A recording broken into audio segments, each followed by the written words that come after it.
Licence आहे माझ्याकडे, पण 10,500 फाईन मारलंच कसं काय एवढं? तू कोर्टात जाऊ शकतो. अरे माझ्याकडे लर्निंग लायसन आहे, पण लर्निंग आहे ना माझ्याकडे. 10,500 का आम्ही काय मरून जायचं का? एवढी मोठी गाडी वापरा हे करायला लागलो आम्ही, मरून जायचं का? चालतंय मी करू का आम्ही? हे घे धर. 10,500 नाही, ते गाडी घ्या, चाबी घ्या, तुम्ही गाडी लावून देतो आरटीओ ऑफिसला लावून द्या. ते तुम्हीच करत बसा, ते आम्हाला काही घेणं नाही, त्या गाडीचं घेणं नाही, काही घेणं नाही.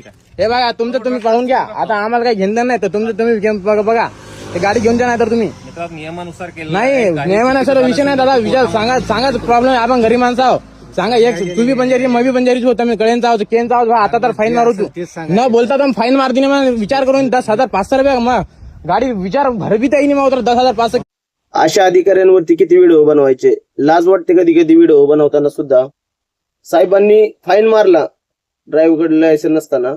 लायसन नव्हतं ठीक आहे, फाईनच्या विषयात काहीच म्हणणं नाही माझं.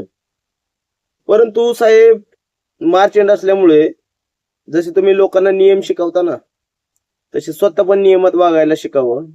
स्वतःच्या डोक्यावरती कॅप नाहीये तो विषय किरकोळ आहे.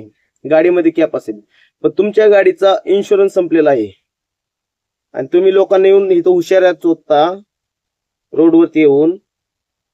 31 मार्च 2021 ला गाडीचा इन्शुरन्स संपलाय. प्रत्येकाने चेक करावं. कोणता अधिकारी जरी चेक करत असेल ना, तर त्यांनी गाडीचा नंबर टाकावा, MH06BM 1337. 31 मार्च 2021 साली या गाडीचा इन्शुरन्स संपलेला असताना सुद्धा 5 वर्ष झालं यांनी महाशयांनी स्वतःच्या गाडीचा इन्शुरन्स रिन्यू केला नाही.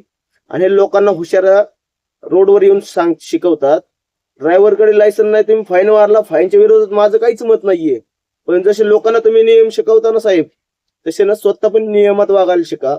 उद्या जर तुमच्या गाडीसोबत कोणत्या गाडीचा ऍक्सिडेंट झाला, तुम्ही पोलीस असल्यानंतर तुम्ही दुसऱ्याला किती तुमच्या अधिकाराचा गैरवापर करताल.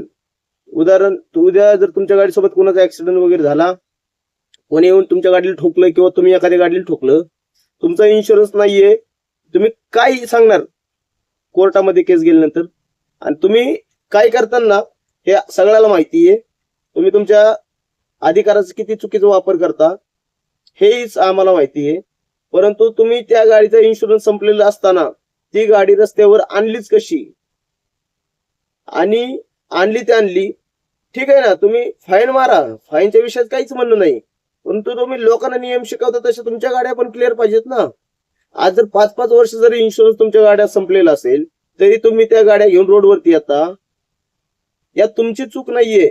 परंतु तुम्ही ती गाडी रोडवरती आणण्यास बंदी घातली पाहिजे. जोपर्यंत या गाडीचा इन्शुरन्स क्लिअर होत नाहीये, रिन्यू होत नाही, तोपर्यंत ही गाडी मी घेऊन रोडवरती जाणार नाही.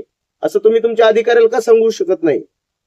का तुम्हीच कधी त्या गाडीचे काही संपलंय, पेपर संपलेत, काय संपलंय हे तुम्ही चेक कधी करता का नाही?